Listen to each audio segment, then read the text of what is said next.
Hello, and welcome to Discovering with Dr. Deb. We're new to podcasting, but I certainly hope that this podcast is helpful to you. Over the course of the next couple seasons, I'll be sharing content about the Enneagram, trauma, and how living in the pandemic has added a lot of trauma to our lives, and how to move on from here. EMDR, eye movement, desensitization, and reprocessing, and how it helps people move through and past their trauma. Self-care stuff and more mental health stuff. We'll be spending the first season looking at the Enneagram and how you can use the Enneagram to learn more about yourself and why you do what you do. Discovering the Enneagram with Dr. Deb is next. Hi, I'm here again with my friend Jason Gilmore for another episode. We're going to talk a little more today about the Enneagram, and we're going to talk a little more specifically about each number, a little bit about what that number means, kind of the traits that people of that type kind of possess, a little bit more about the core longing, the motivations behind the number, and then just kind of a little, maybe some examples that we've got of just experiences of people with different personality types, different Enneagram numbers. So what we were going to first start off, though, is a little bit of a description. We touched on it a little in the last episode, but what the Enneagram is and what it isn't. So it's kind of, Dr. Deborah, it's kind of like how you view the world around you. Mm-hmm. So like if you were to have binoculars, yeah. I'm so visual. Okay. So if you have binoculars and you're looking in there, what you see through that lens. Right. And we all think everybody sees the world the same way, like we do. We totally don't. And we totally don't. Yeah. And that's where so many issues in relationships, not just like personal, but work relationships. We think everybody perceives or just experiences the world the same way. Okay, so Louis we do. Armstrong's What a Wonderful World. Yeah. So I love taking this at the beginning of when I've done these for different, businesses and things for their leadership teams. Right. And we did this recently for where I'm at. I'm a human resources director, and recently did this with our upper management team. And so we took the song What a Wonderful World by Louis Armstrong, and I give them all blank sheets of paper, copy paper. Okay. And I gave them some colored pencils, some crayons, some pencils, some pens, some markers. Okay, I lay it all out there. And their job in that 2.5 minutes of that song is to create whatever they think, feel, smell, whatever triggers their senses, to display that on a sheet of paper. Not one person's is the same.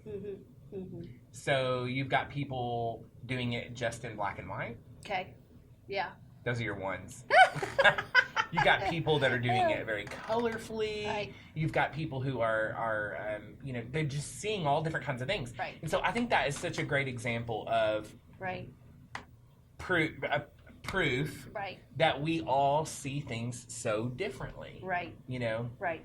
And we do. And we see it differently, we experience it differently, we feel it differently, and then we behave differently. Yes. So we often think like there's somebody like diametrically opposed to how we act, and so we know there's some, but there's really, the thing about the Enneagram, there's 9 distinct personality types. Yes, there is. But it's kind of scary, and I know it's gotten a lot of kind of pushback in like faith-based, like it's not spiritual or whatnot, and it's just a tool for people to have some awareness and insight and growth. Yes.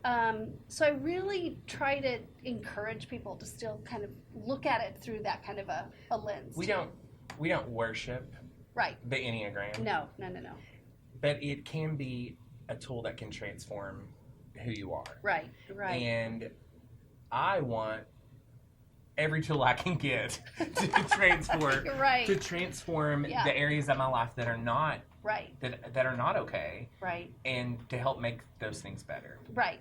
I mean, it does help you identify not just your strengths, but your weaknesses. As a 9, we would say not just our weaknesses, but our strengths. Right. And so that we can really work to be a better version of who we are. Absolutely. So it's just kind of important. It's a really great tool to help you just have awareness and insight, grow in your self-knowledge, and then in your relationships.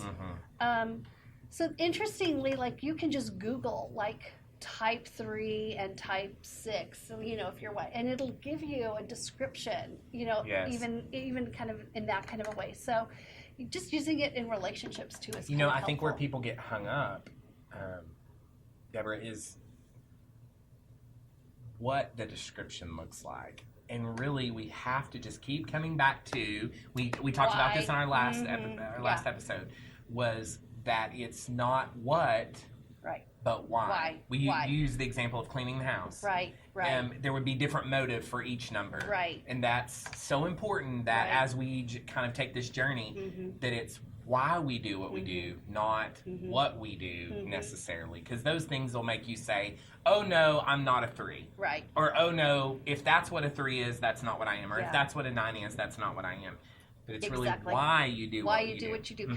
And I was talking to someone this last week, and they have an adult son, and was having some issues, nothing major, but just some issues, and said the comment that was made to her was, it's not okay for me to make mistakes. And I was like, oh, that's the childhood message. That's the message of a 1. Yes. And so as I heard her kind of talking about that further, I was like, he's a 1.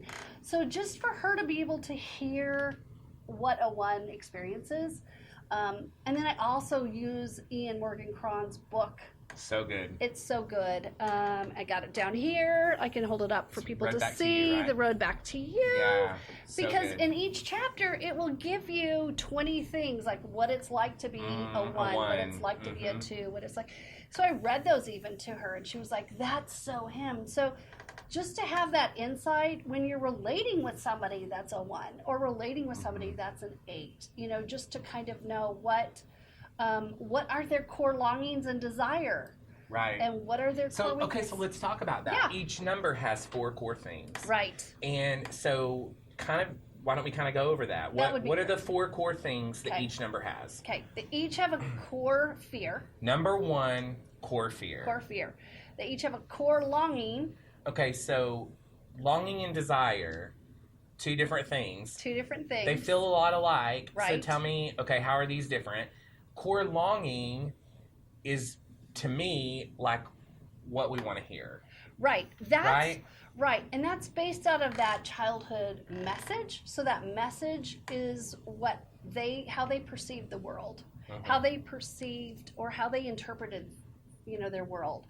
So for an 8, it's not okay to be vulnerable. So they have a longing then to, they have a longing to be able to be authentic. That's part of their longing. Yeah. So it's the core longing kind of goes opposite of what your wounded message is. So it kind of complements, kind of fits that puzzle piece in there. So it's what your heart really longs to hear. So it's more about like what your heart longs to hear. And a desire would be more like what tugs at your heart. Right. Which are really kind of 2 different things. I know, they seem similar. They but do they're seem similar. We'll unpack it. And then they have a weakness. Yes, core weakness. And weakness is the thing that makes you go, ugh. I know. It's like the thing that just like... I know. So for 3s... And everybody focuses on the core weakness. When you hear your numbers... Oh, 100%. That's all I hear is, gosh, I know. I'm awful. I know. But it's just part of who we are. And it still comes out of that core. They're all related to that. That's the core motivation. That's the why we do what we do. Why we are who we are. So fear and weakness. Desire and longing. And they could have interchangeable descriptions. Yeah. I use fear and weakness. Some people use core deadly sin for weakness. Yeah. So they have different, but they all boil down to those. It all boils down to those 4 things. And so when people are really struggling trying to figure out, what my number is, so maybe they've done one of those assessments or something, and they go, I don't know if I'm a 7 or a 9, or I don't know if I'm a 2. You go back to these core motivations. So the core motivations are what determine your number. They are what determine what your type is, because that's the beginning of it, and it always comes from childhood, Right. And it doesn't mean that you had a bad childhood. That's another misconception. Right, because I People didn't are have a bad childhood. I didn't either. Right. Yeah, but I know exactly how my childhood message came about. So for me, I'm a 9. I had a good childhood. My parents were great. Loved each other. Stayed married. I didn't have anything bad. But I'm an Irish twin, so I have a sister who's 10 and a half months younger than me. We're twins right now. Yeah, 60. I love it. I should have sent her 60 balloons for her birthday. But anyway, the end of November, I will age up. Yeah. But I wasn't the only child very long. I wasn't the center of the world for very long. Oldest child, but Irish twin. And then a couple years later, another sibling, and a couple years later, another sibling. So I just remember, don't hog it all. Share. There's other kids here. When I went to college, it's I went to community college. It's affordable. I didn't want to drain. There's 3 kids at home still, Yeah. Flexibility. Yeah. Go with the flow, I mean, that's just what you do when you've got family of 6 and you're the oldest. And so I just thought that was a responsible thing to do. Yeah. And there's some other things too, but so I got this childhood message. It's not okay to assert yourself. It's not okay to stand out and get all this attention. Interesting. That's the lens in which you were looking through. Yes. Yeah. And still do. Wow. That's really yeah. So what about yours? Do you have a story for yours? Yeah. So okay. So 3s are all about success, about achieving, about doing. And I grew up in a pastor's home. You're a PK. I was a PK. And so a lot of times they say when you grow up in a pastor's home that you live in a glass house. So really everyone's constantly looking in to see that, you're doing the right thing or acting the right way or whatever. It's not okay for you to respond in a way that someone else can respond. Right. Because you are, the PK. You are held to this standard, And so I kind of, I think I gained my view of needing to be successful or needing for things to be good and right from that experience. And so I kind of grew up in that environment. That makes sense. And my dad was he is such a people person. Yeah. And so I was thinking back to childhood. He still is such a people person, but thinking along those lines, I didn't want to seem that I wasn't like him or successful like him. Oh, okay. So my trigger came from I've got to live up to that expectation. Gotcha. Okay. Yeah. So there was no negative connotation there. Right. But how I perceived it was this is what I've got to do to to make that possible.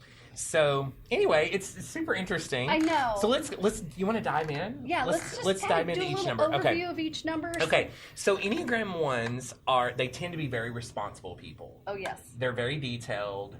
A lot of times they're your they have a way of getting things done. A lot like the 8s, they have a way of getting things done. Different from the 8, they see that there's a right way to do things. Right. There's a right way to do it. Right. So often ones kind of they don't delegate as much as an 8 might because they're like, I just want it to be done right, so I'm going to do it. Right. Yeah. So they have a hard time with the ones asking see a others need for the dishwasher to be loaded a certain way. Right. Because the water's going to hit those dishes at a certain angle. Right. And so... Or completely clean the dishes before you even put them in the dishwasher. They may do that. That's correct. It's interesting. They also have a personal sense of moral duty. Yes. Like they feel, they have a harsh inner critic. Yes. Almost assaults them at times. No, not almost.